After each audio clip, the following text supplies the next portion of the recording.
do you, from wherever you sit, create an inclusive work environment? I've spent time consulting with dozens of organizations moving through cultural transformation journeys, striving to nurture and create that inclusive work environment. And I've got a few tips for you that I've learned along the way.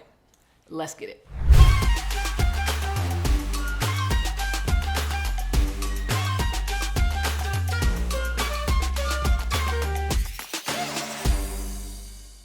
As younger generations continue entering the workforce, an inclusive work culture or environment is becoming a minimum requirement. It's a base level requirement that they're seeking and they demand. They want to work in an environment where they feel that they can be their fullest, best expression of themselves, and an environment that mirrors the world in which they live from a diversity standpoint. Without it, they are choosing to devote their time, their energy, and their talent elsewhere. So how do you, from wherever you sit in your organization, strive to create that inclusive work environment? By the end of this video, you're not only going to have a fresh perspective on what inclusion means, but also be armed with 3 tips to enable you to create that more inclusive, highly sought after work environment. So what does inclusive mean? There are a lot of different quotes, a lot of different definitions of inclusivity and what an inclusive culture means and what it looks like. But one of my favorites is from Andres Tapia. Andres is Korn Ferry's diversity and inclusion strategist, and he states that diversity is the mix,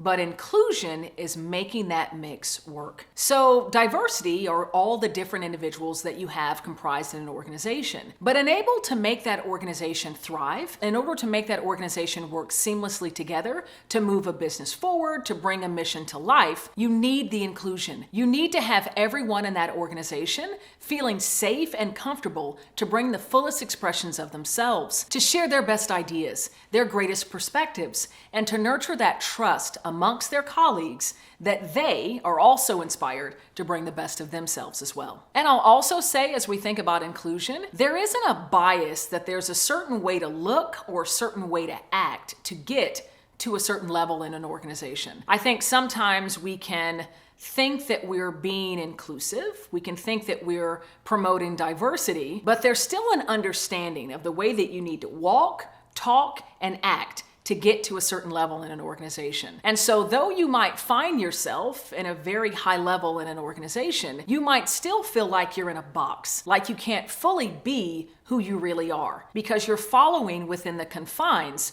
of what's expected of a person at that level. And so if you really want to nurture an inclusive environment, strive to break out of those boxes and don't write the script of what someone in a higher level position should look, act, and talk like. That will truly unleash that inclusivity across your culture. So now that you have a better understanding of what inclusive means, let's dive into 3 practical tips that's going to help you invite a more inclusive environment within your work culture. The first tip is to take responsibility for nurturing that inclusive environment. It's not anyone else's responsibility to make sure a culture is inclusive.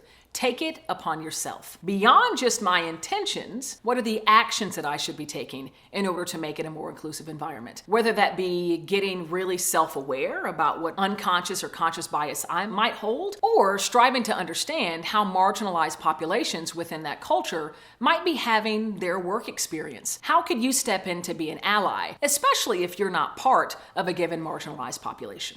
The second tip is to take accountability. Hold yourself accountable for creating that inclusive culture. Ask yourself, if my culture is not inclusive, if there are people around me that don't feel safe or comfortable being the fullest expression of themselves, that buck stops with me. I need to step in and act because it's a failure on my part, not anyone else. So what can I do, given that I'm holding myself accountable, to make that culture more inclusive? And again, this is very action-oriented. I've encountered so many leaders, so many peers, colleagues who have the best of intentions, who will talk to you about how important it is to be inclusive, how important diversity is, but the action is not aligned with the intention, or the actions that they're taking are not having the desired impact. So strive to understand how can you do better and taking accountability and creating that inclusive environment. By the way, if you're getting value from this, you geek out on culture change and change in general, this channel is for you. Make sure you subscribe. I do videos like this all the time, and once subscribed, you'll get notified when a video drops. So click now to subscribe today. All right, let's get back into it.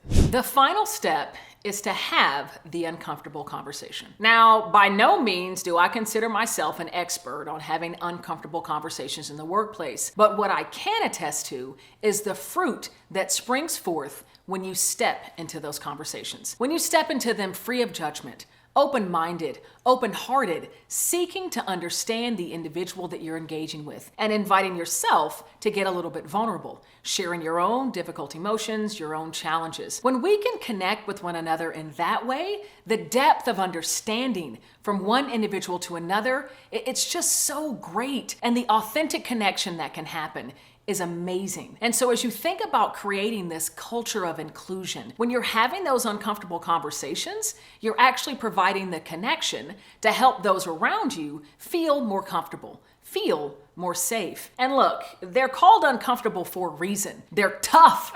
It's difficult to have them. I personally shy away from them. And I tell people, the growth mindset that I teach, change enthusiasm, about harnessing the power of difficult emotion, like frustration, like anger, like fear, seeing that as a signal and stepping into the opportunity. I have to practice that probably more than anyone that I have taught it to. But I will tell you, the discomfort that you feel in that uncomfortable conversation invites opportunity. Opportunity to connect.